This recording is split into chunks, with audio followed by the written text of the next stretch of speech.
At this time, I'd like to introduce our moderator, Professor Raphael Bostic. Dr. Bostic is director of the Bedrosian Center and the Bedrosian Chair at Price. Dr. Bostic is a prolific researcher and noted scholar. His work has appeared in leading economic, public policy, and planning journals. He has served in numerous leadership positions at our school, including director of the Master of Real Estate Development Program and founding director of the Kasdan Real Estate Economics Forecast. In 2009, Dr. Bostic was appointed to serve in the Obama administration as Assistant Secretary for Policy Development and Research at HUD. He led a team of experts in key policy areas such as housing, finance, community development, economic development, sustainability, and homelessness. He returned to Price in 2012 and has continued to advance the work of our school as director of the Bedrosian Center. Please join me in welcoming Dr. Raphael Bostic. The Bedrosian Center is always trying to get leadership and bring people to campus who are doing the cutting-edge stuff, the really hard stuff that can cut a path and set a path for all of us as we go forward to do our jobs. And that's definitely what we have tonight. I did want to say a couple things first, though. I'm an economist by training, and the Bedrosian Center, you may notice, is not the Center on Economics.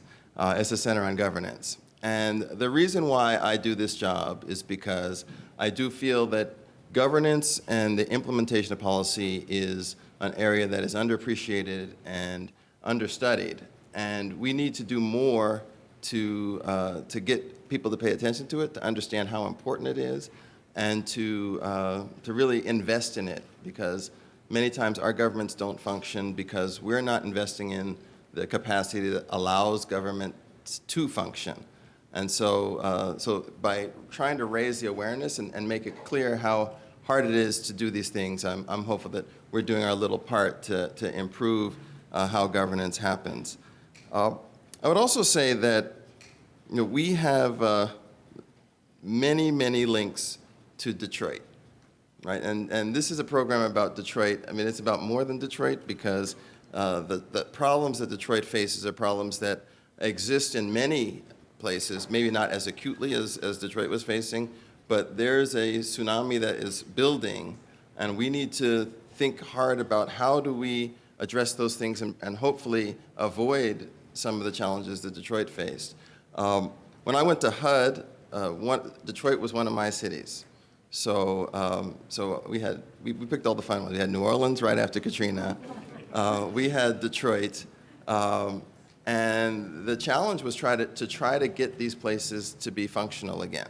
They had broken down into dysfunction, and we were really committed to doing that. What we found was that the capacity on the ground in Detroit was not good, right? When I got to HUD, Detroit had $250 million of grant money that they couldn't spend.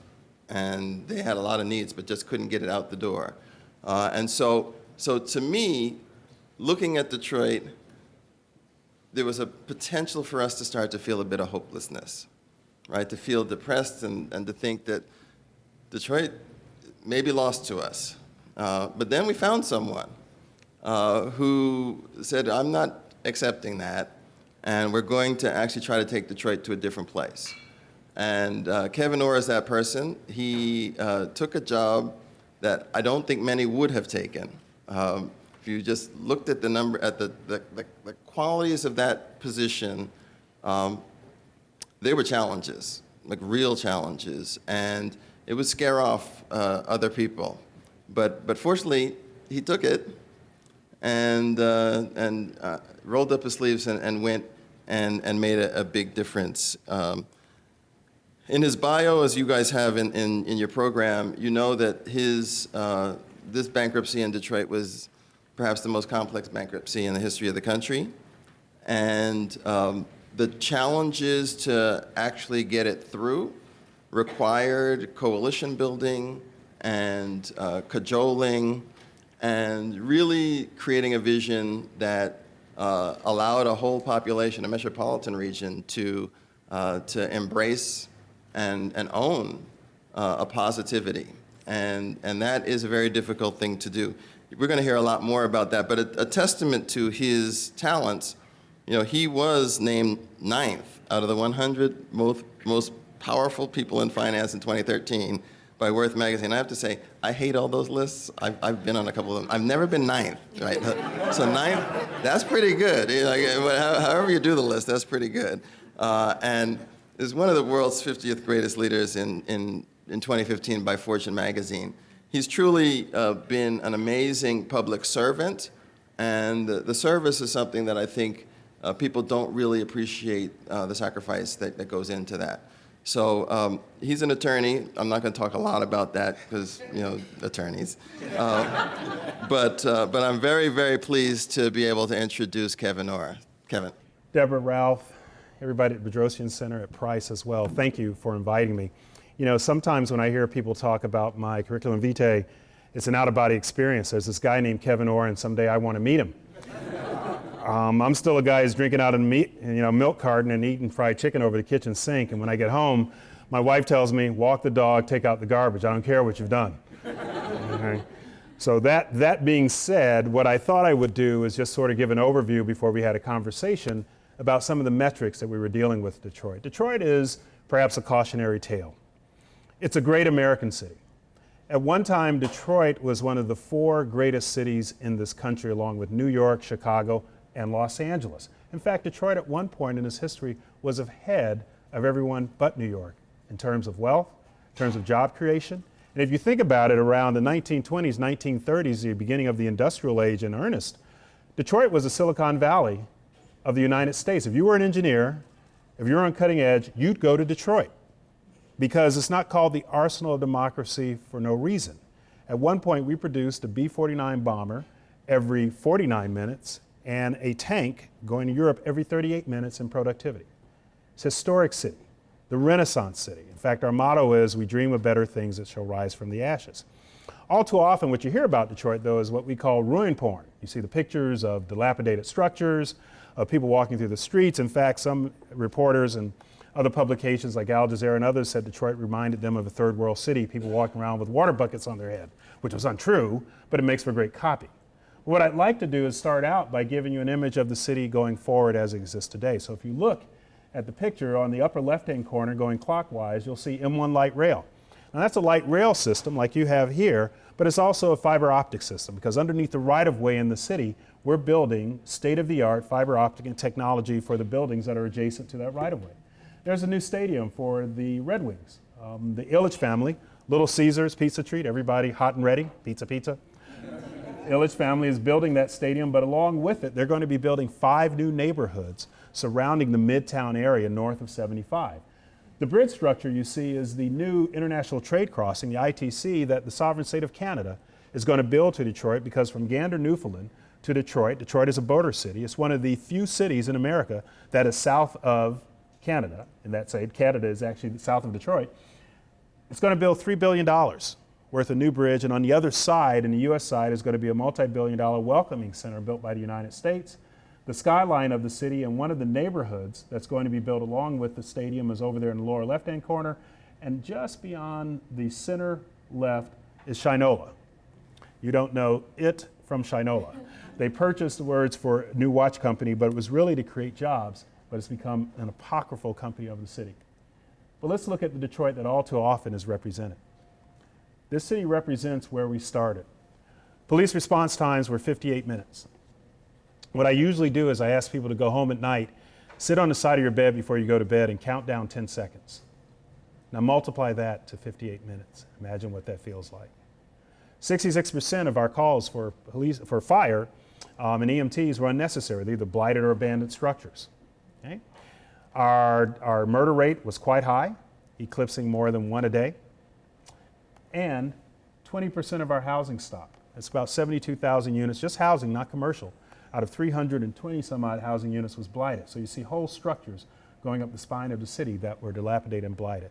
That is the picture that was painted all too often of the city. In fact, there's a website called Goobing, Goobing, Detroit.com, and it chronicalizes how quickly an intact neighborhood can go to being a blighted structure in as little as 1 to 3 years once it's removed. So that's the story that everybody looks. But let's talk about how we got there, the history of Detroit's decline. It's multifaceted, but generally it starts with basic demographics, our population. The city is 139 miles square, was built for 2 million people. Okay, and from 1950, that continued to decline. We lost 25,000 people between the years 2000 and 2010. 25,000 is a city roughly the size of Taylor, and an adjacent suburb every year. Now, why does that matter? Obviously, you don't have economies of scale, you lose efficiencies, you lose taxpayers, you lose structures, you lose security in neighborhoods because people are leaving. That's the demographic trend. But then you look at our debt. Okay, the city's fundamental covenant is pay go. You take money in, you borrow money for capital improvement projects, you provide services to the citizens, potholes, police, fire, medical care, so on and so forth. And occasionally you take on debt for capital improvements that are going to yield better results. So you see from the years roughly 2000, Dennis Archer's from 2000, about 2001, it was okay, but it exploded under Mayor Kilpatrick. And let me tell you why that's important. We had $18.5 billion of debt all in on a $1 billion general fund budget. But of that $1 billion general fund budget, somewhere in the neighborhood about 20% was discretionary. Every 4th of July celebration, every turkey trot, every pothole had to come out that $200 million. If you were to try to allocate that $200 million to pay off $18 billion, it would take you somewhere between 60 to 90 years if you did nothing else in the city at all. And those of you who are city planners know you cannot run a city without providing activity for citizens. First and foremost, parks. We had 260 parks, 250 of them were closed. Parks are both a healthcare issue, but it's also a crime issue, because in the summer, if young men don't have something positive to do, certainly young men like me when I was growing up, we'll find something negative to do. So if you're not giving them activities, it's a public safety issue as well as a health, safety, and welfare issue. Likewise, when you look at the critical juncture there in about 1994, we went over with twice as many retirees as we had active duty employees. That means just like when I started working as a youngster, who in here was born before 1958, if you're willing to say? Okay. When we were born, there were 17 workers for every one retiree. Who here has been born after 1995? Okay. During your years, there may be as few as 3 to 5 workers for every one retiree. Okay. This sign shows you the future of what happens when you don't have enough workers supporting the demands of your retirees and pensioners. And the real story there just isn't retirees, it's healthcare. Everybody looks at our debt service. Of the $10 billion in debt, $6.7 billion of it was retiree healthcare. $3.5 billion of it was pension funds. Only $2 billion of it was general obligation bondholders. We look at our cash flow when we came in. The light blue line is cash net of deferrals. That is, we're not making payments for things that we should, like pension funding, the city's pension obligations. We deferred $600 million in pension obligations when I was coming into the city, and we gave 8% notes. That is, for that $600 million, we're going to pay 8% interest to the pension holders, which we were never going to pay. We're never going to satisfy. We don't have $600 million lying around. We certainly don't have it at 8%. Okay? So the only way we could keep above the line in terms of being cash flow negative was to defer costs. If you deferred it, we were already broke when I started on March 13th. And that we would never recover. In fact, if you plotted that line out, it goes deeper and further. We were bouncing payroll checks in June 2013. We had to move cash around so that we could pay them. We were kiting.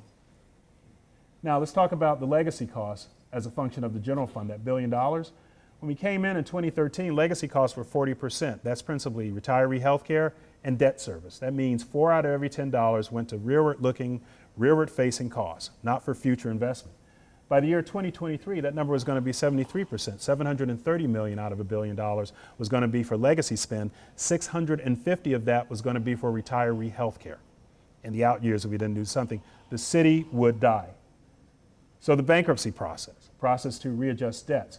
These graphs just graphically illustrate the difference between the $18.2 billion all in, then the $9.5 billion, the $10 billion that we got when we restructured. The $6.7 billion is secured credit principally over at the Detroit Water and Sewerage Department, the Parking Department, Department of Transportation. Secured debt we paid. That is the benefit of a bargain. They have a security interest, we're going to pay it. Unsecured debt, if you look at the portion of the 11.5 that's there, OPEB, other post-employee benefits, principally health care, so on and so forth, that was a $6.7 billion. The pension funding, GRS, General Retirement System, PFRS, Police and Fire Retirement System, that was a $3.5 billion. The COPS, certificates of participation, this was $1.5 billion that we borrowed in 2005 and 2006 and called them a certificate of participation because we couldn't call them a bond because we had bumped up against our borrowing limit.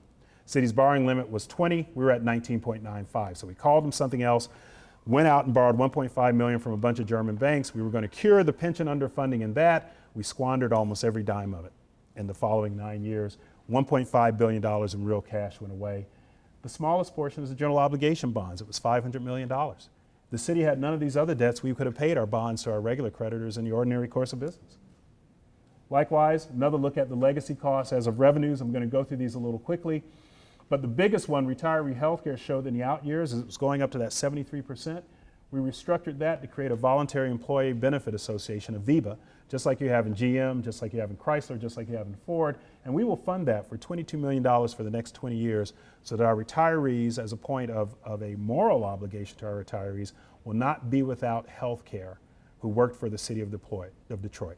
The one thing I was really concerned about when I came into the city was two things. Civil unrest, as we've seen all too often in urban centers, and that would have defined Detroit, and Reuters, and The Economist, and everyone else. Look, there they go again, burning the city down. And the other thing was killing people. Killing a 7-year-old that was getting ready to go for oncology treatment. When I started on March 14th, her provider refused to provide her with care. We had to call them up and have some very strong language. I think there were dangling participles, participial phrases. There was a gerund or two in there that started with an F. But let them know under no uncertain terms that they weren't going to do that, or we were going to come after them everything we had. But it was that type of risk to that poor woman, 80-something years old, cannot go back into the job market, is risking dying if we don't provide health care. Likewise, this is just a graphic illustration of the haircuts. Here again, the first class, classes 1 through 4 and 6 are the secured creditors. They got 100% security in, just like the mortgage lender on your house. You have to pay your secured creditors. These other classes, there are credit card companies. Okay, excessive interest, we gave them haircuts as you go down, and you see the numbers there. But in bankruptcy, despite all the prognostications about how we're going to ruin the city, destroy the capital markets as we know it, God forbid, next thing you know, cats are going to start chasing dogs, the world as we know is going to cease to exist. We were able to issue several bond issuance while we were in bankruptcy for the Lighting Authority at investment grade rates, also $1.8 billion in swaps, what we call a tender for sewer bonds, and the exit lending for the city on very favorable terms from Barclays. The future of the city, we're going to invest $1.7 billion on blight, lighting, healthcare, restructuring, fleet investment, technology, training, capital expenditure, and other operating expenditures starting with the finance cluster. Likewise, going forward, our bond rating is now a stable, upper median grade investment rating in 16 months. We're able to, fortunately, borrow money on more reasonable terms. And most recently, our real estate property values are going up. Why? Tax rates are multiplier times multiple annuals of product. You get a certain tax rate, property value goes up, you're able to start funding the city. Our tax collection rate was at 47% in 2013. In the past year and a half is at 77. It's nowhere where it needs to be at 98%, national average, but it has started to trend because the fundamental covenant that we as a people have with our leaders, with our communities is, you provide me with services, I'll pay my taxes, and we'll go forward in civilized society. Finally, let's talk about some of the folks that come in. Goldman Sachs, there are 10,000 small businesses in training. It's Warren Buffett, he's got a lot of money, seems to know a little bit what he's talking about. There's Mayor Snyder Governor Snyder over in the corner, as well as Lloyd Blankfein, but we have corporate partners that have come in to contribute. And likewise, for JP Morgan Chase, they're going to invest $100 million of their money in training low interest loans, skills work, growing small businesses, and access to capital for businesses to grow. So the long story short of it is, we started out in 2013 in a very dire set of circumstances. We were fortunate enough, we were fortunate enough to get through it in 16 months. That was a record, frankly. Sitting here today, I still remain surprised that it went as quickly as it did. But the one thing that's most important to me is that I'm thankful to the people of the city of Detroit, that despite a number of people coming in trying to agitate them and encourage them to behave in an uncivil manner, they didn't take the bait. We went through this with a sense of pride, with a sense of dignity, and with a sense of civic dispose, and for that I will always remain thankful. So thank you very much. I just wanted to give you some information. So thank you for that. You gave us a real picture of the staggering nature of the challenge going in. I guess the first question that always comes to my mind because it's the same one with New Orleans. Like, why did you agree to do this? I was very comfortably ensconced in my petite bourgeoisie lifestyle as a large firm corporate law partner, whose biggest concern was where we were going to eat and what we were going to do. But I went to University of Michigan undergrad and law school. I've always had an affinity for the community. I was going there, go blue. I was going there when we were doing the Chrysler bankruptcy, as a matter of fact, with Jones Day, and as my managing partner, who has a very strong sense of public service, said, he said, well, you know, Kevin, you can stay in your comfortable environment as a member of the petite bourgeoisie if you were raised that way. And you know, if your conscience allows you to abandon a city that's 40% lower moderate income and 83% African American, and you can sleep with yourself, that'll be fine. Or you can answer a call to action and step up and, you know, sort of grow up and really put something in terms of community service. But you do what you think is right, because, you know, a year or 2, 3 from now, you're going to have to live with yourself. But that's up to you. So after getting that lecture, I talked to my wife. She said, yeah, you're always yelling at Meet the Press and Face the Nation. Step up or shut up. So really it was a function of feeling that it was a call to action and an obligation. So shame, basically. Yeah, I was shamed into it. That was basically it. So you looked at the landscape. How did you prioritize what things to do? I mean, you get to a place like Detroit, tremendous vacancy, you have the huge budget issues, you have the huge service quality issues, you have a population that is beaten. Right? How did you decide where to start? Well, the two things I'd point out is that Governor Snyder, who I have a great deal of respect and affection for, took this up as a white Republican governor, and in Michigan there had been a strong thing between white Lansing and black Detroit. And for the better part of more than a generation, never the twain shall meet. In fact, there were members in his own cabinet who said, Detroit is the third rail of Michigan politics. Don't bother. It's a lost cause. Leave it alone. You go across 8 Mile, which might as well be Pretoria, and Oakland County is beautiful. Macomb County is lovely. Let's leave Detroit to their devices. They made their bed. Let them lie in it. The week I started, March 14th, March 8th, Mayor Kilpatrick was sentenced to 28 years in Club Fed for an epic level of corruption. The U.S. Attorney has been able to chronicleize $75 million was taken during his reign. I think it's more like 200 million has gone missing. In fact, there were 38 other members, including his dad, whose company was called Maestro, because he was the maestro of the fraud, the orchestrated, who was naked and unrepentant in terms of their doing. So first, you come in recognizing that the city's on tenterhooks. The people have been disappointed for 3 years. They are frustrated, they are angry, they are highly cynical, and you want to tamp that down. So first priority was to try to speak in almost biblical homilies about, I offer sincere olive branch, I want to turn the other cheek, blessed is a peacemaker, to tone everything down, because I didn't want us to look like a Baltimore or Ferguson.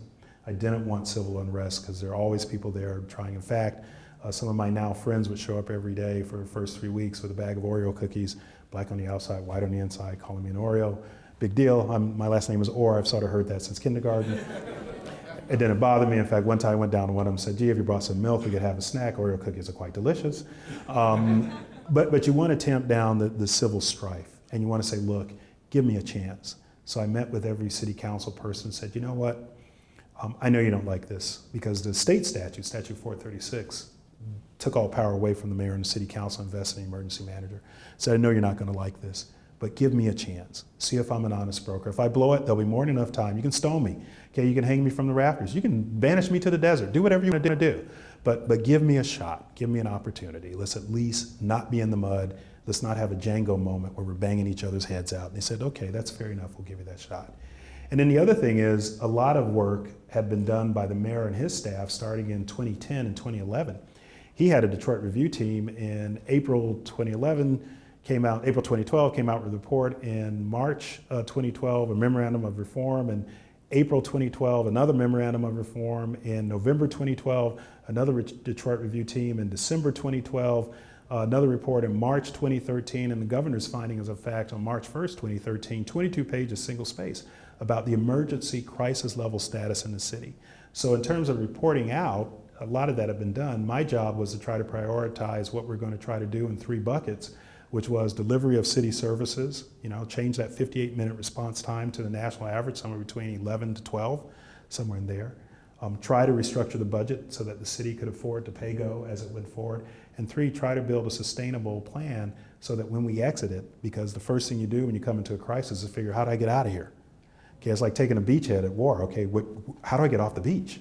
Okay, and then how do I get home? How do I finish? So the third thing you want to do is exit strategy. How do I make this sustainable so that the people who are going to be here when I return authority back to elected officials have buy-in, but more importantly, the rank and file people, the citizens, feel that things have changed so they can be buy-in. So we did little things. We privatized garbage so people could see the city actually getting cleaner. We started doing lights. We hired a new police chief. We wanted to have low-hanging fruit deliverables so they could actually see some positive change within the first quarter or two, and then you move on from there. So I want to talk about this change in culture because it seems like that needed to happen across a whole host of different dimensions. Let's start with the police. So you hired a new police chief. Chief James Craig from Cincinnati. What were you looking for, and what did you see in him that made you think that he could actually do it? Well, when I came to the city, the police force was on 12-hour shifts. They had given back 10% of their pay in 2009. And clearly, policing is key. If you look at the general fund budget, of the 9,000 active duty employees, 6,000 of them are on civil side, 3,000 in enterprise funds in bus, transportation, parking, 36 district court. So of the 6,000 on the civil side, 4,000 were public safety. That's 2,700 in police, 1,100 in fire, 400 in EMTs, and another, bring back the 396 from 36 district court. So the product delivery, if you use a private sector way of thinking, we try to bring private sector doctrine to a public sector bankruptcy, is what's the product we're trying to get out? The product we're trying to deliver is public safety, and we weren't doing it well, okay?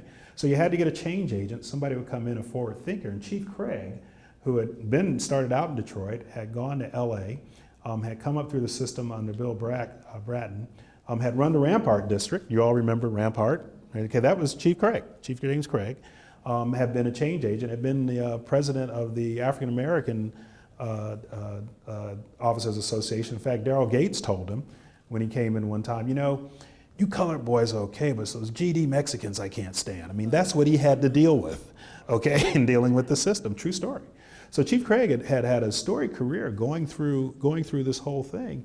And he had been changed in Cincinnati as well. So we wanted very much someone who was a homegrown talent, but also someone who'd seen a number of different places and could inspire the officers to change their behavior and start doing standard ordinary course policing, which he did. So how important do you think the homegrown aspect of it was? I don't think it was so much homegrown as it was that he could have an empathy for his parents were still in the city.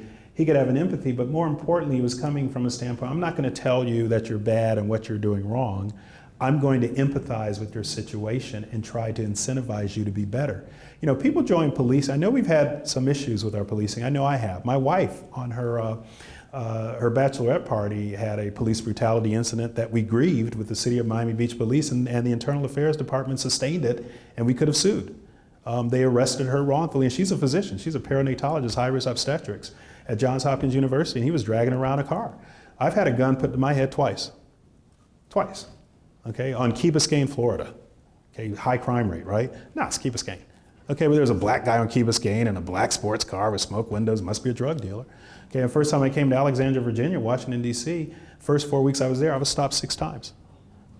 Okay, and I told him, what's your articulable suspicion? He said, what do you mean? I said, I'm an attorney with the federal government. You have to have articulable suspicion to support probable cause in order to impede me under the 4th Amendment, 5th. What's your articulable suspicion? He sort of looked at me. I said, yeah, I know what I'm talking about.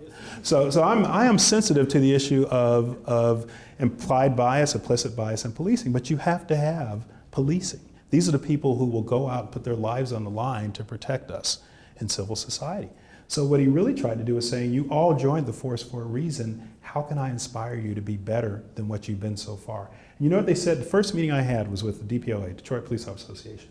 I said, what do you want? I thought they were going to say, I want our 10% pay cut back. You know what they said? They said, we want to get off our 12-hour shifts to go to 8-hour shifts so we can have 4 hours for a hygiene break, go see our families, and then have court time to go testify against the people we arrested. We want to be able to do our jobs. And you have to have respect for that, because my fundamental principle is a good cop is worth his or her weight in platinum. A bad cop is a cancer. And as Chief Craig told me, he says, look, 20% of the force is exceptional, 20% of the force is incompetent, 60% can go either way depending upon who they're with. So we got to get that 60% with the first 20 so that 80% of your force is doing well, and then weed out the other 20. And that's where he started. So that's real, though. So, if you've managed an organization, there are people who you're not going to reach. And in the public sector, it's really hard to get rid of them. Right? Unlike in a law firm, you can just fire them.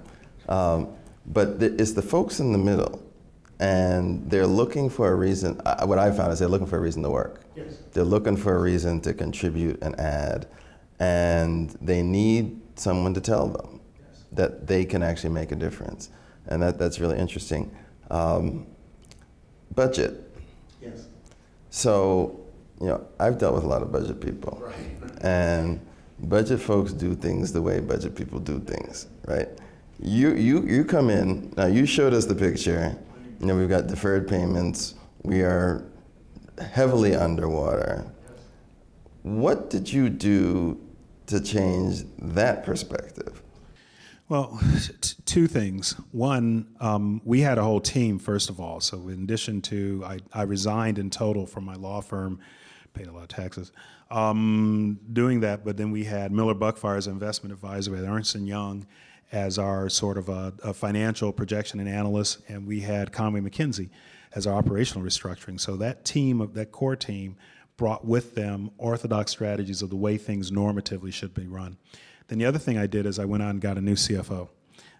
His name is John Hill. He was the first executive director of the DC Control Board and had been at the GAO and had worked in federal government. So he knows how things are supposed to look, how budgeting's supposed to work. And because we were under a financial emergency under state law, I was able to suspend the regular order for regular employee benefits and behavior. And I said, John, restructure this department as it should be. And he started doing that from the bottom up. And the thing that we found was two things. It's just like with Chief Craig. Napoleon once said, I can make a man die for a piece of red ribbon. And what do you mean by that? If you talk to many government employees, say, what do you want? Do you want recognition? You want money? They want recognition. People want to be told you're good at what you do. They want efficacy. They want to feel that they're involved. So if you get that kind of person, both on the civil side and then on the marshal side, the police side, to inspire the workers, most workers want to do a good job. They want to go home at night thinking that that's the great thing about America is people want to perform well. They just need to be inspired to do so. And so when you get sub-tier leadership, Chief Craig, John Hill as a CFO, and you empower them to say, fix it, and then come back to me and tell me how it's fixed, they'll go do that, and they'll inspire those same workers. We drove crime down, Tier 1 major crime, by 20% in 8 months. Okay? How did you do that? We didn't hire 2,700 new policemen. Same force, you inspired them to be better, to rise to their better selves. And that's what we wanted to do on the civil side, too. So you got all these external experts to come in. How did you pay for that? Well, the reality is they were willing to take a significant pay cut because we inspired them in a sense that, in direct response to your question, we paid for it by saying if we're able to be more efficient and reduce some of our debt, there'll be more than enough money to pay a reasonable salary for competent people who have a perspective because they've been other places. But more importantly for them, we said, you're not going to make as much as you would make in the private sector. None of us are. But this is an obligation, an historic opportunity, and if we do this well, we will all feel good about having had the opportunity to participate in something that's going to be a major change and perhaps an example for others to follow. So that's really what motivated people. It certainly wasn't the money. So tell me, what's something that you wish had happened that didn't? Something that you were trying to push and you didn't get there? There's nothing, to be perfectly honest about it. 100%. Yeah, I mean, we actually, I'll give you an example. We built in a 5% surplus in our budget, which was $50 million over $1 billion. City's now running somewhere in the neighborhood about 153 times that. So we tried to make reasonable assumptions based upon ongoing structures of when things would get better. And frankly, I left December 10th. The city's doing significantly better in 10 months, which I thought was going to probably be 3 years out. The only thing I think I could say that would be different is when I first came in, I took about a month and a half, 2 months of doing nothing because I wanted everybody to settle down and people in City Hall and people in the city get used to me being there. And I was very concerned about urban strife and about sort of crime and punishment. I think once the people in the city and City Hall felt that this was an honest effort and I was going to be an honest broker and they were going to give me an opportunity, looking back on it, perhaps I wouldn't have been so cautious for the first couple of weeks and months. Maybe I would have moved a little quicker, but one of my staffers told me, Bill Nowling, my public affairs director, told me, said, Kevin, you can never look back. That was exactly the right thing to do. Look at it this way. Imagine you hadn't done that and something had happened. How would you feel? So he said, don't look back. It was exactly the right thing to do. Well, familiarity is important, and if people don't know you, they won't follow you. And it takes time to learn an organization, to figure out sort of what's possible, who's movable, all those sorts of things. Your management style, it seems like, is hire who you think are exceptional people and let them do their jobs. Has that always been your model? I mean, have you always been so willing to just let people? In fact, when I started, I was getting bogged down because I was involved and I became a control freak. Every hub, and there are different management styles. There's the linear one. There's the hub and spoke, everything Bill Clinton, right? Everything has to go through the hub, so all decisions come in before they can go out. There's the Reagan one, I'll sleep through the day and you tell me what happened. They're all different management styles. Sorry. They're all different management styles. I started out. We have some Reagan people coming. I fully 2 weeks, understand. so. I fully understand. But took a shot. There are all different people coming in. I started out as a very hub and spoke, having staff meetings twice a day. Every decision had to come through me. Had to review every city council agenda before it could go out. And finally, Governor Snyder, who had been head of PricewaterhouseCoopers International Tax Practice, and then went on to run Gateway, and he ran it up and did quite well for himself. Doing that, he actually counseled me and said, Kev, you need to adopt a CEO model. It says you're getting bogged down, you're behaving like an attorney, you're obsessive compulsive, you want to be involved in everything. He says, hire the right people, task them, monitor their results. If they do it right, reward them. If they don't, fire them and move on. So that's the private sector. No permanent enemy, no permanent friends. And once I got to a level that I could feel comfortable with the people that were doing the job, then it became easier for me to let go and then have bi-weekly meetings and make sure we monitored and get my dashboard as far as what we're going to do, things like that. So we got going a lot faster once I let go. So when I look at your job portfolio, you have services. So you got to deal with the fire, the police, the unions, all that kind of stuff. You got the budget, so you have to figure out sort of where your cash flows are coming, where they're going out, sort of how you're going to raise your debt, how you're going to do all that sort of stuff. We haven't talked about the public, Yes. which is the third cog and the one that scares me the most personally from a professional perspective, because it could be all-consuming. You've got media, Yes. you've got neighborhoods, you've Boards, media, the nightly news, the whole thing. What was your strategy in the public sphere? Did you have a strategy in the public sphere? Yes. And sort of how did you execute it? Was Two things. One, we divided the project, what we call the restructuring, into 3 phases. There was the entry, assessment, and reporting out. So the first third was giving an honest view to the public of the true state of affairs. No cant, no gloss, just this is the way it is. Second phase was plan, design, beta testing, bench testing, field testing, and rollout. Once you design it, you roll it out. Third was buy-in, getting people to own it, and then exit strategy. How do you get out? And at each stage, I had a press guy, public affairs guy, Bill Nowling, who was very good. He was exceptional. And he would dial in when we had to go to the national press or the regional. There are different levels of press, I found out. There's the nationals, okay, Wall Street Journal, New York Times, and others. There's the regional press, Detroit Free Press, Detroit News. There's the video, nightly news, Fox 2 Detroit, the reporting press. And then there's the more unorthodox, the National Socialist Journal, the Michigan Chronicle. These are people who hated me, considered me to be a dictator. I always said if I'm a dictator, I prefer to be Kevin the Beneficent. Mayor Duggan can be Mike the Impaler.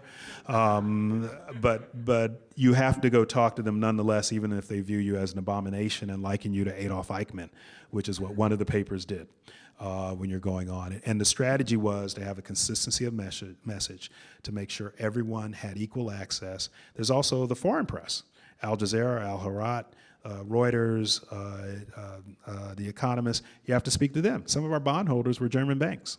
Had to let them what's going on, as well as Worth Magazine and other press. So there's 4 tiers of press obligation and communicating in addition to the public meetings, going out, meeting with people, meeting with their 32,000 churches in the city of Detroit, the Ecumenical Council, meeting with them so they could get the message out in their pews. And so we that was, you're right to mention, that was a component of my job I had not either appreciated or understood how much time it was going to take, but became acutely aware of it and how important it was so people could understand what was going on. And I would imagine that when you first got there, people were angry. A little bit, yeah. They were upset. So, when I was at HUD and I went and talked, I basically described my job as, I go out and get yelled at for 2 hours, Yep, and then I yep. come back to my office Yep. and do the rest of my work. I'm imagining yours was more than 2 hours. Yeah, it was every day. Yeah, you could hear the demonstration. I was on the 10th floor, and you could hear them downstairs. Kevin MF, Kevin this, Kevin that. I felt sort of loved if I didn't hear they weren't around. There weren't moments where you're like, forget it. I could just be. No. The way I looked at it is, I have. When I was in federal government, I handled Whitewater, a number of investigations which were unpopular. When we were doing Chrysler, certainly unions were very upset when we were selling it to Fiat Chrysler. I look at it 2 ways. One, it is a right of people whose interests are being affected to exercise their right of freedom of expression, freedom to associate, freedom of the press. So if they put horns on me and call me a running dog, so be it. As long as it's civil, as long as it's not violent, that's fine. That's their right. Number 2, if I believe in what I'm doing, and if I get this right, then they will be proven wrong.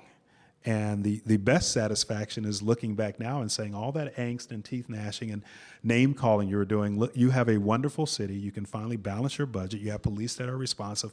What is your problem? Okay? But you had a right, but you were wrong. Okay, so live with it.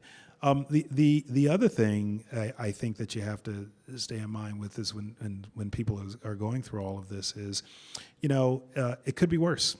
There's a pressure valve. So you have to let that pressure, and part of that, the chattering masses, the yelling crowds, the editorial boards, the bond buyer that's saying we're destroying the capital markets as we knowing, let that occur. That's an important component of our democracy, that people have that voice, is that people have that ability to feel that they have some efficacy. If you get it right, okay, then I'll be able to come here to Bedrosian Center and meet you and meet with Donna Jean and Don and Pam and others, and we'll have this great discussion and everything will be great. If I get it wrong, I'd be on a desert island. Deborah wouldn't be introducing me. None of you would hear listening to me, and the governor would say, Kevin who? Okay, never heard of him. So you just get used to it as part of it, and you let it wash. It's the zen of emergency management. So that seems to me to be a bumper sticker. Yeah, Right, that's bend like a reed in the wind, float. Don't let it break you. All that kind of stuff. So. No, I like that, the zen. The zen of management. Of management. So you said something in your remarks that caught me. You had a bunch of corporate partners. Yes. Who came to the city. How did they come to the city? I mean, did you go and try to seek them out? Did they come and say, we want to do something? Like, how did that come to pass? There's a real story here in that the philanthropic and foundation community had pumped $1 billion into the city of Detroit in philanthropic efforts for the better part of a decade. And then you had the large corporations say, we're going to adopt Detroit as something we need to do, something we need to make better. We also went out, for instance, Darren Walker at the Ford Foundation. They have their own motivations too. Detroit is a great American city. The Ford Foundation got its corpus, the largest foundation in the world today, from the Ford family, Ford Motor Company. They had a schism in 2006 because some members of the foundation were taking very progressive causes that happened to criticize the very people that had created them. And so the company, Ford Company, and the family felt that's unfair, and there's some truth to that. Darren Walker, as a new leader of the Ford Foundation, had been in office for 2 months, said, I want to approach them all. I want to be able to go back with the city, with the Ford Motor Company, with the Ford family, and I want to show them that the Ford Foundation needs to heal that break, needs to heal that schism, needs to make it better. So he had his own motivations for doing that, and he led another series of foundations that eventually brought in $366 million in donations. The state matched Governor Snyder made a pledge he would match whatever they brought in $350 million from the state to true up pensions. And the founders of the Detroit Institute of Arts raised $100 million. So we had $866 million, almost $1 billion that we did not have at the beginning of this process due to philanthropy and commitment. And that was really them trying to make the city better. And then J.P. Morgan Chase and Goldman Sachs wanted to help businesses start and mentor them and bring in classes to make the city work too. They all had long relationships with the city. Certainly Chase, J.P. Morgan Chase, and Morgan Stanley had been financiers for a lot of the businesses in the city, so they wanted to give back as well, a form of corporate philanthropy. So you tamed Jamie Dimon. Jamie's my buddy. That's pretty good. Jamie's one of my billionaire buddies, yeah. It's you know, beginning of 2013, I was unknown, and now, Jamie's my pal. Go figure. So that meteoric rise can happen for anybody. Yeah, it can happen for anybody. But it really, seriously speaking, he led his board and the city to come into the city with $100 million of cash for loans for businesses, for low interest mortgage loans so people can buy a house. I mean, he really, as an institution, wanted to make the city better, as well as Lloyd Blankfein. That is commendable. And I think it's a model for other corporate citizens to do good by doing well. So I want to ask two more questions, and then we'll sort of open it up to bring you into the conversation. The first is vacancy. Yeah. So when I went to Detroit, the first time I went to Detroit, I got a tour, and they take you to where they want you to go. I was in the government, so they want you to, these are the places you should send government money and help us. And then the next day, I skipped the tour. Right. I rented my own car, and I drove all the parts of the city where no one had taken me. And it was jaw-dropping. Yes. The amount of vacancy, how empty large swaths of the city were. Yes. What's the plan to deal with that? Because it's a city of 2 million. I mean, it's laid out for a broad 2 million, like spread out 2 million, and now we have 700,000 somewhere in that space, right? How does a city deal with such a large physical footprint when the population is much smaller than that? Yeah, there's a plan, an urban plan called Detroit Future Cities. In fact, Kresge Foundation spent about $6 million in 2 years with the city helping to develop it. And it actually has, 1 year, 3 year, 5 year, 10, 20. It's on one of your boards when it comes up, Detroit Future City. A plan to literally shrink the footprint of the city. That is a long-term proposal because of the photos I showed where there was maybe one house on a 36-house block or a 24-house block. You still have to provide services, right? You still got to roll a scout car for police. You got to roll power lines. You have to have the lighting up. You have to run a 32-inch main off a 52-inch feeder. Even if it's that one house, you got to do that in the winter. Otherwise, the mains freeze up and they break. They start to corrode. So you have to provide those services. So that is a long-term project in terms of shrinking the city. It's going to take some time, but there is a plan. But the first thing is, if you think of it concentrically, the first thing is sort of physician's creed, first do no harm.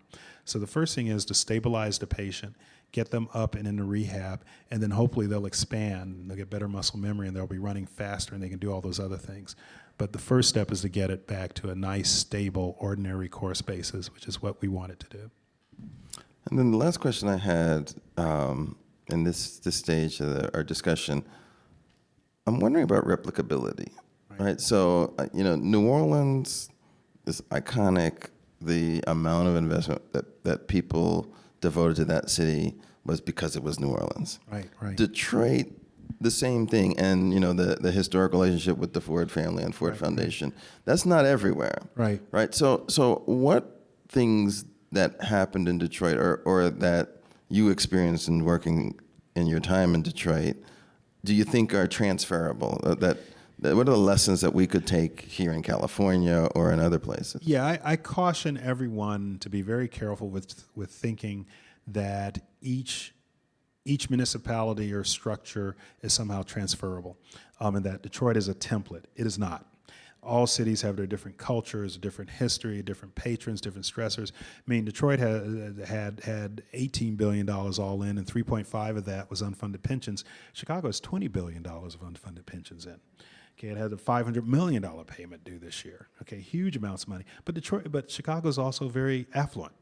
In fact, Mayor Emanuel is proposing a significant tax increase to try to fund some of that. So they may be able to save themselves and dig their ways out in the ways that a city like Detroit that had 40% low and moderate income could not do. So each municipality is different. But the 40,000-foot high-level lessons, I would say, is first of all, delay is folly. It's not going to get better with time. It's almost a gangrene, right? You can't ignore it, but you're going to lose something if you do.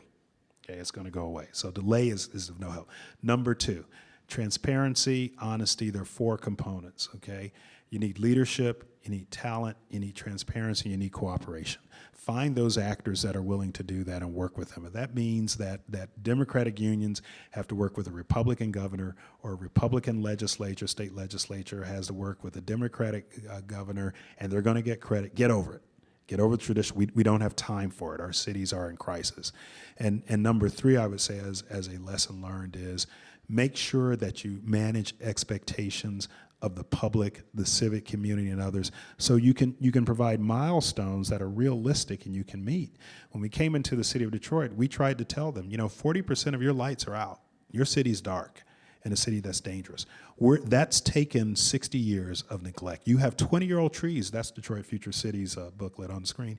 You have 20-year-old trees growing up through the roofs of houses that are blighted. Okay, this has been going on for some time. We're not going to turn this around in 6 months.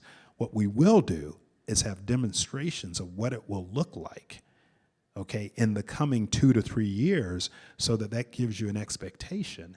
And if you manage that level of hope, then the people at least have something they can hold on to and believe in. But I caution everyone, be very careful. Each municipality and structure is different. You have to analyze them, report out, and provide a plan that's bespoke. There's nothing that's just off the rack. My question is, I guess, with the baby boomers coming through the system of basically the whole country and retiring, and we still have other legacy costs. I'll give you an example. My boss retired. She was 55. She'll probably live to be 85. Her father is 85. He retired from the county in the 80s.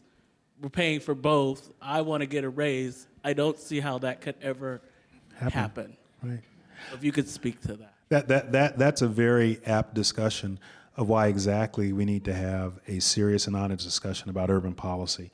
The post-baby boomers 46, 64, I'm in that class, but then the people who are not in that class, this is going to hit on you, right? Because when we retire, you're going to have these costs, and you're not going to have as much productivity. In addition, you're going to have more competition abroad. So we need to start having an honest discussion about what the options are. For instance, is it available for someone who did quite well, but nonetheless it may be entitled, I spent 10 years in federal government. Should I be means tested for my federal government, federal employee retirement system pension? Should I have the option of saying, you know what, I'm sort of doing okay in the private sector, maybe I don't need that. I can spread it around. Let's have a discussion about what that would yield for ones who aren't. Let's have a discussion about if you were to take a reduced benefit and early, like you do in a private sector payout, what that means for you and whether or not you can adjust for it and how much you would leave behind. Let's have a serious discussion to the young people about, you know what, used to be you thought you could party all day, okay, get your swerve on until you're in your 30s or so. You need to start thinking year one, 22, 21 about investing in a 401k. Because some of the plans that are here aren't going to be here for you. And you know what? Maybe you don't need that third drink when you're out at the party. Maybe you keep that money every week and you invest that. Because over the next 30 or 40 years, when you're going to have to work through 8 different jobs, that might yield you a greater benefit. And the reason I say this, think about this. When I got out in 1983, the stock market was trying to reach 8,000. Okay? At Y2K, the stock market we thought would get to 10,000. It's at 18,000. From 2008, okay, the financial crisis to now, it went from 6,200 to 18,000. It tripled. We can work our way out of this if we take the time to do it, but we have to have an honest discussion. And that's what I think we really need to do, is sit back and have that discussion.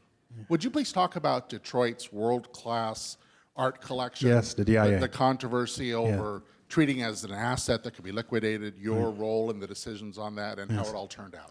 Yeah, I'll try to be brief. The Detroit Institute of Arts is an encyclopedia art museum. It has 66,000 pieces.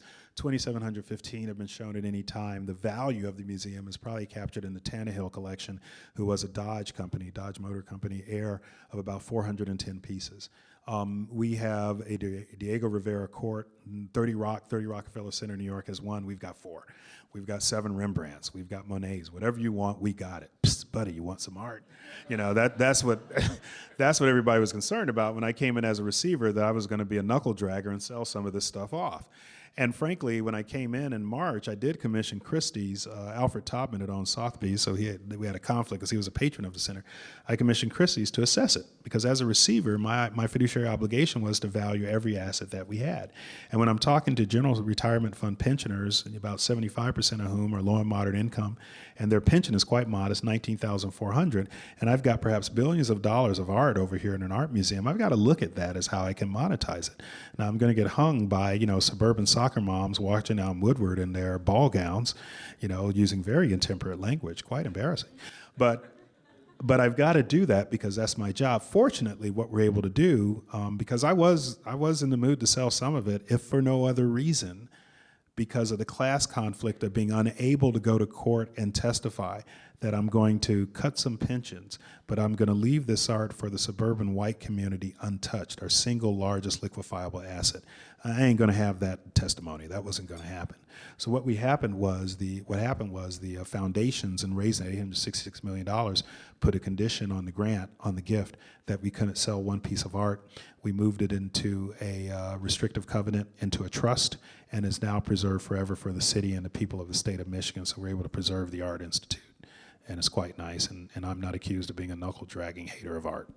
And I have 2 questions. Do you see people moving back to Detroit that would help your tax basis?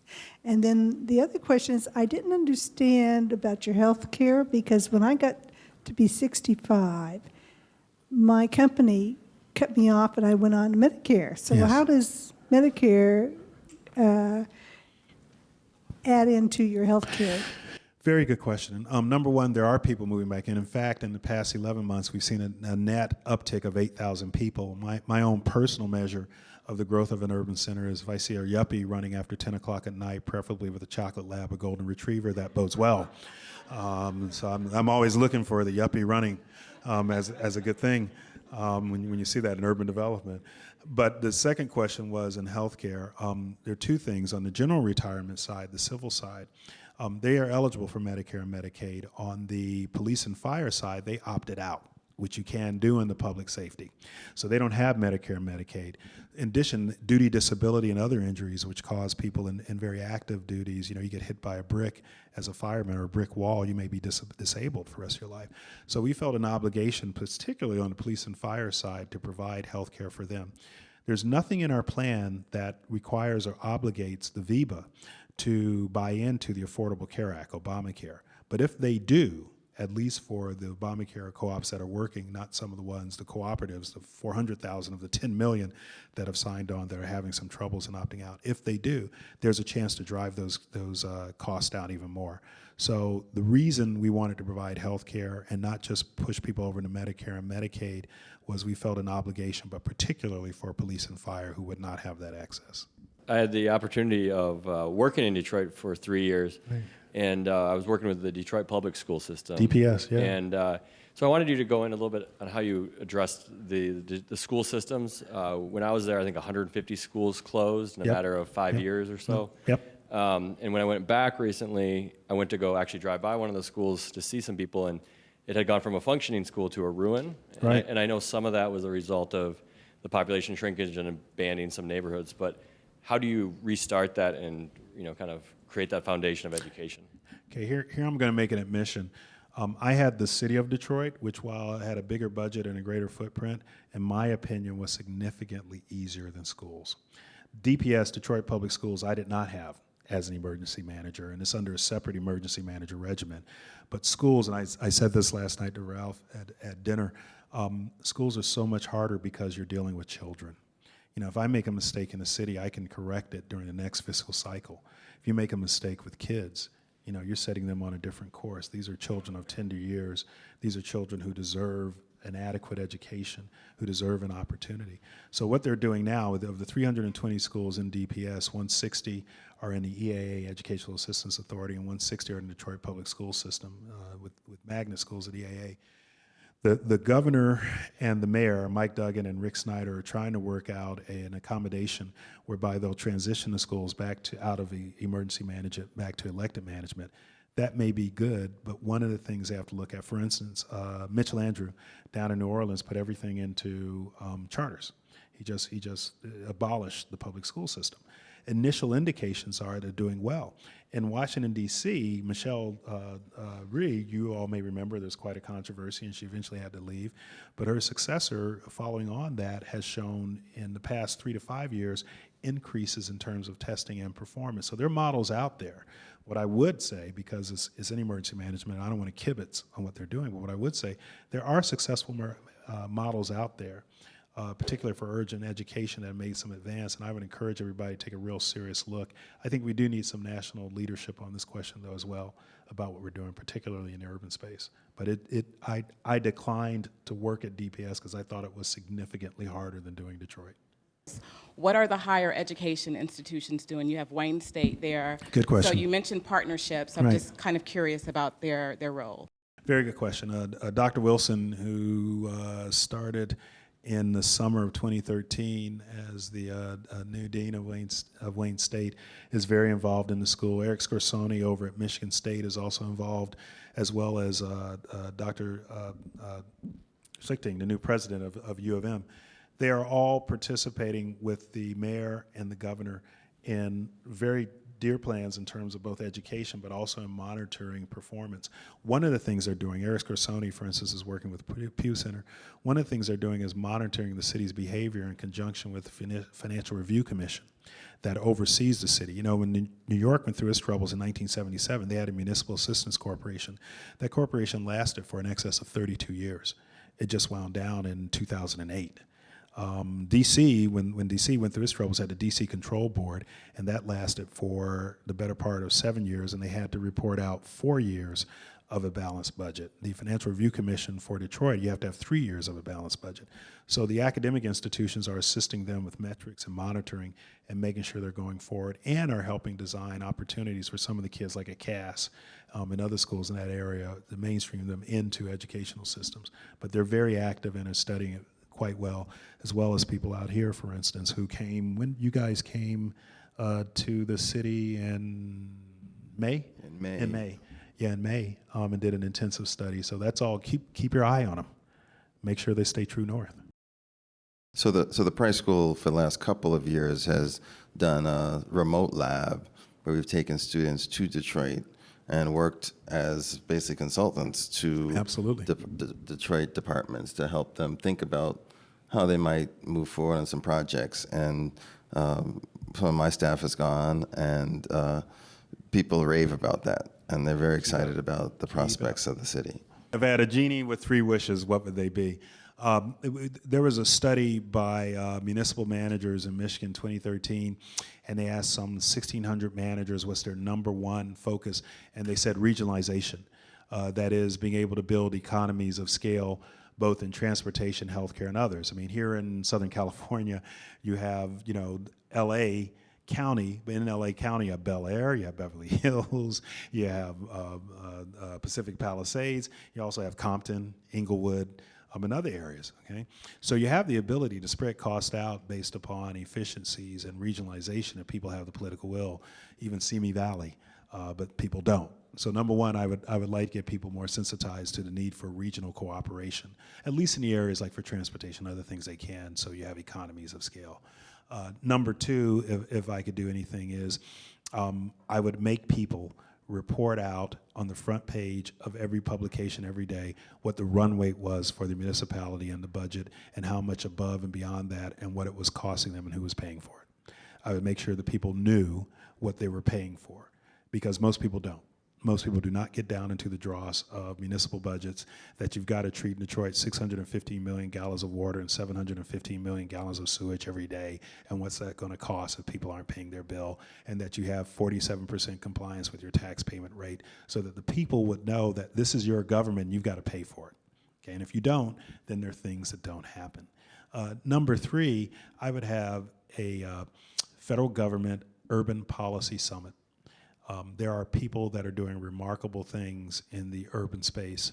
that need, whether it's Mitchell Andrew down in New Orleans, Mike Duggan up in Detroit, Kevin Johnson over at Sacramento. You've got Philadelphia. I mean, you've got people doing remarkable, do this every day.